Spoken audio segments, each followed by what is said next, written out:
What's going on, Guardians? It's Tizzle here. In this video, I just wanted to go over the loadouts that I will be using for the Grandmaster Nightfalls this season.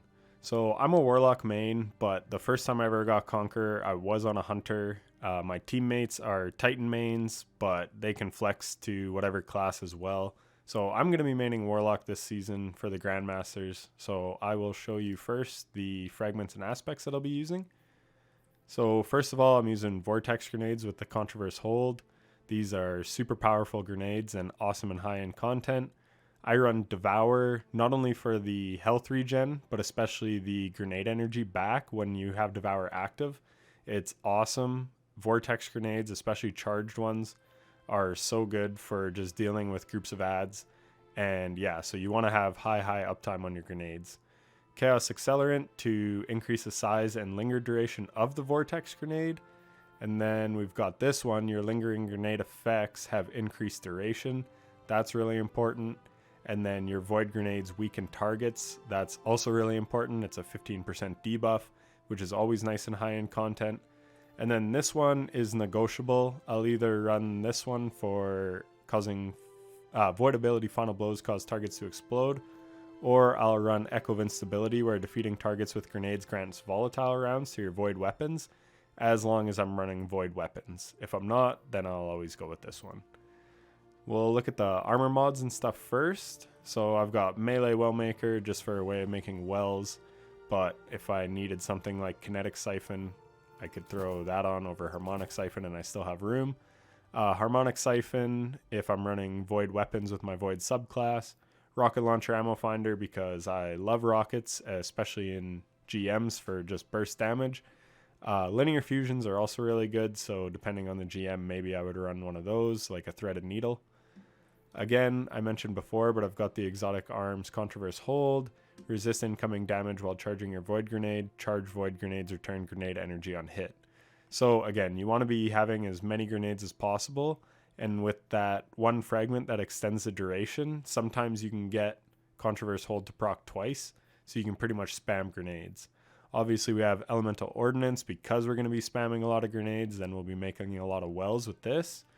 Piercing Bowstring if there's anti-barriers, Unstoppable Hand Cannon if there's unstops, and then obviously a Discipline mod. I should mention that. You want 100 Discipline. I know that's pretty tough because Echo of Undermining gives -20 to Discipline, but get that as high as you can. Ideally, I would have 100 Recovery as well, but on my chest piece, I actually have a Resilience mod. So I could get 100 and 100, but then I only have 40 resilience. You want 50 resilience in GMs because it allows you to tank things like one-shot snipers from, say, Scions in the Arms Dealer, Fallen Saber Vandals, and I'm not sure about the Void Scorn crossbows. They seem to be hella OP, but yeah, you want 50 resilience in Grandmasters. So my chest piece is Artifice Armor, so I have this extra slot, which is really nice.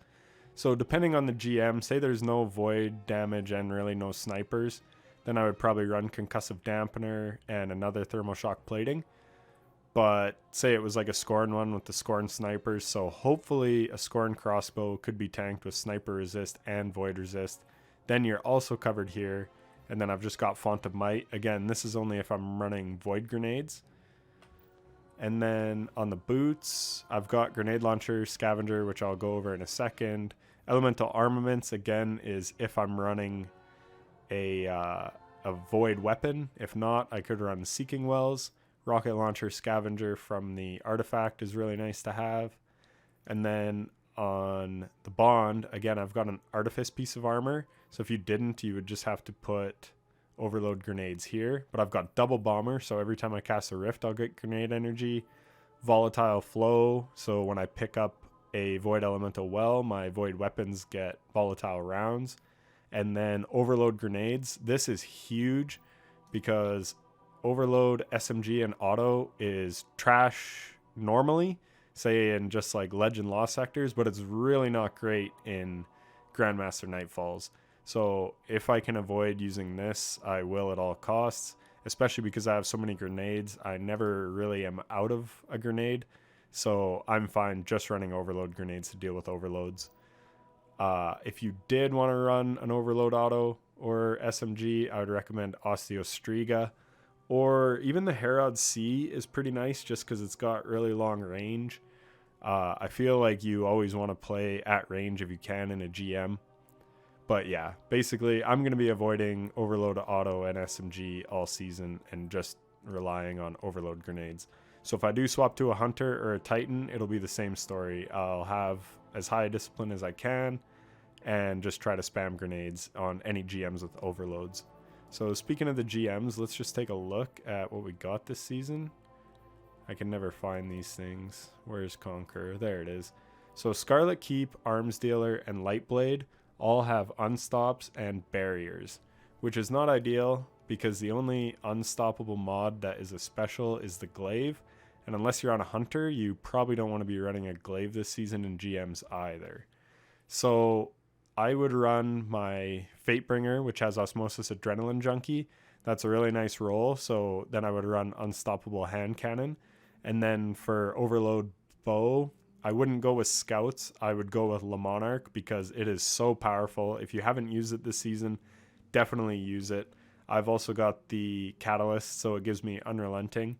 This thing is a monster with things like Volatile Flow. Its poison damage is awesome for anti-barriers because it keeps tick damage on them, which keeps them from regenerating their health. It's just excellent. Arbalest would be another really good option, especially because it's a special weapon. I don't have it on my character, but yeah, it's a special weapon that can pierce anti-barriers, so then you could run something like a Pulse, and then you still have barrier and unstoppable handled. So Arbalest will definitely be your friend this season as well. Hopefully, though, my teammates would just run Unstoppable in those GMs, and then I would probably just run this auto-loading Blinding GL, especially in something like Glassway. Blinding GLs are super good for those Wyverns. So, yeah, Blinding GLs are just very, very good in high-end content. I just ran the Nightfall this week, Birthplace of the Vile. There's tons of enemies that spawn in all the time. Blinding Grenade Launcher can just stop them in their tracks and give you time to deal with them and room to breathe. Another one that is really good is Witherhoard, obviously. I love Witherhoard so much. So yeah, that's why I've got Grenade Launcher Scavenger, because you'll probably catch me with one of these two on this season. But back to the main loadout, this is pretty much what we're looking at. So that was the first three Grandmasters. Where is it? So we've got Glassway, which is Overload Minotaurs and Barrier Hobgoblins. And then this one has Barrier Servitors and Overload Captains.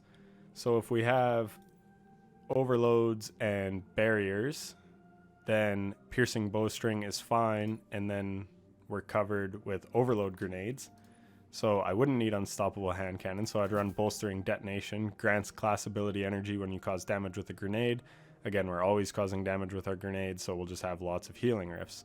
So that's really nice. So yeah, this will be my main loadout for Glassway and Fallen Saber. Again, both those are pretty enemy dense, so a Blinding GL is just awesome there. And Le Monarch with that 40% extra damage to red bars for all exotics, plus being void, so it can take advantage of things like Volatile Flow, potentially Font of Might. All those things just make Le Monarch absolutely a monster. Again, I know Arbalest is awesome for anti-barriers, but don't sleep on Le Monarch this season. It's so, so good. And then, like I said, I go with rockets. Depending on shields, I've got all these ready to go, 2 explosive light ones, and then an auto-loading cluster bomb, major spec for doing extra damage against champions, adept big ones. This one I would obviously have major spec on as well. So yeah, I'm covered there. Like I said, linears aren't bad options either. And if you wanted to go with something else, Galahorn is always really good. And I think Parasite could be good. And depending on the Nightfall, and if we're just farming and messing around and I feel like mixing it up, I may try 1 or 2 Nightfalls with Parasite just to see how it is. Because you're always farming kills on just red bars, and then when the champions come up, I think this could actually be a sleeper pick this season. But anyways, back to my main loadout. This is what it would look like. Ideally, I can run all void. That's another thing with Le Monarch. Even if you have solar or arc shields, this thing can just chew through shields, especially, again, if you have Font of Might and Volatile Flow going. So this thing, I just can't say enough good about it. It's so good. And then another one, so if we look at Birthplace of the Vile, that's Unstop and Overload. So then I would just literally swap this loadout for Graviton Lance. I actually ran the Nightfall this week with this and this exact loadout, and it was so good. Again, shields didn't really stand much of a chance between your weakened grenades, with Controverse Hold always having grenades, and then Graviton Lance dealing extra damage. Like, honestly, shields aren't a problem. And then if shields are a problem, you could run something with adaptive munitions. This is a really good perk. So again, if there is a Nightfall where there's a whole bunch of shields and shields are being a bit of an issue, I could always just swap to this and still be good. This would deal with all manner of shields. And yeah. Oh, this was another option in case you did want to run Overload SMG. And then these are just some with one of each element. So again, depending if you're trying to match up shields or whatever, I could just run one of these. But yeah, my main loadout will look like this. Teammates could handle unstops if need be, depending on the Nightfall. And that's pretty much it. I just wanted to go over some good weapon options that you could run. Again, I forgot Arbalist. Let's get it over here with Dim.